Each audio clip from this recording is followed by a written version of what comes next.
پیغمبر علیہ الصلوۃ والسلام هغه د نعمتې ډېره شکریا ادا کوله چې څه خوشحالي به په روغلا په پیغمبر علیہ الصلوۃ والسلام باندې سخته شکریا ادا کوله چې یو مقام باندې جبرائیل علیہ الصلوۃ والسلام پیغمبر علیہ الصلوۃ والسلام ته روغلو چې کله روغلو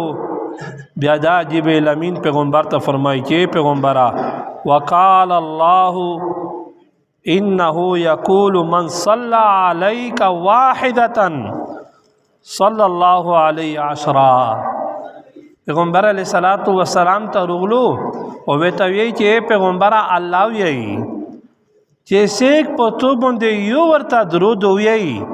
اللهم صل على محمد وعلى ال محمد وبارك وسلم عليه یو ورته وی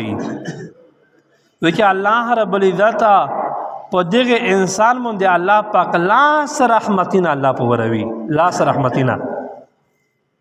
چې کله دا خبره پیغمبر علیہ الصلوۃ والسلام ته وکړه وکه نبی علیہ الصلوۃ والسلام سو وکړل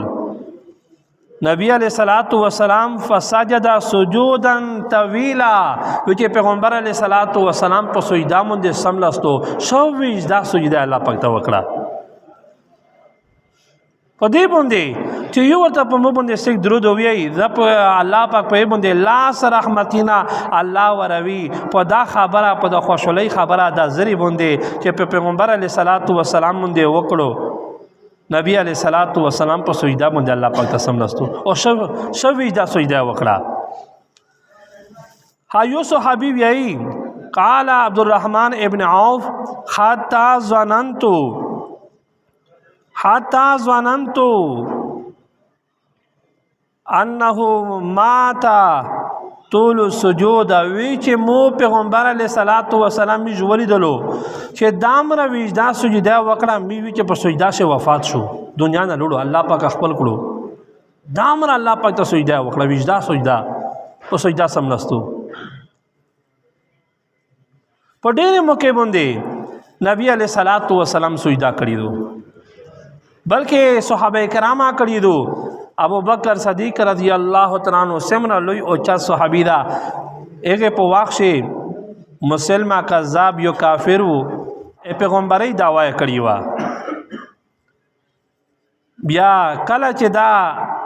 ایوا صحابی دی لوسا مردود شو بیا دا خبر ابو بکر صدیق رضی اللہ تعالی عنہ ترولو امیر المؤمنین وو چې دا خبر و ترولو چې مسلمہ کذاب چار وشوا چا قتل کړو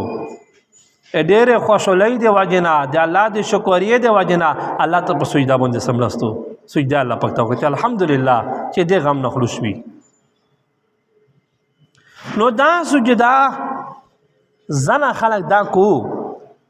آیا دا جایز دو کدا جایز نه دو پیغمبر علیہ الصلوۃ والسلام کو شکریا ادا کولا په سجدا باندې هغه پیغمبر وی وا هستی وا میشو پیغمبرون نشی کېدای میشو دغه امت ولای نه صحابه کرامی فقها کرام په داسې اختلاف تا امیز امام صاحب یی چې نا سجدا کړل جایز دی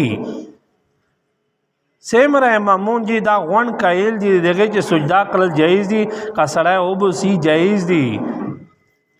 خو میزه مذهب په نت باندې امام ابو حنیفه وایي چې نا سجدا زکه ما او بو سي چې تو څه خالی په سجدا باندې چې نعمت الله در باندې کو ته سجدا دکوي ټول عمر به په دغه سجدا سے بیا سړی سملی زکه انسان باندې خو ډېر مهرباني دي نعمت نه دي نو دعا را کاته چې وشي آغا د شکرې د پر ناپل اډر بختار دي او صاحبین په کول باندې جایز دي امیج امام صاحب یا جایز غني هاغه دا سویای چې د په ځای باندې بختره دغه دو چې الله ډېر نعمتونه کړی دي چې میج بار بار دا سجده ادا کوي نو دا ټول عمر مې میج الله ته په سجده باندې سملی نو دی وجه نه مې عزت منی دغه سجده کړل په دینه بختره دغه دو چې سړی دواره کاته الله پاک ته ناپل نیات ونسی ناپل وکو دا په سجده نه ډېر بهتر دی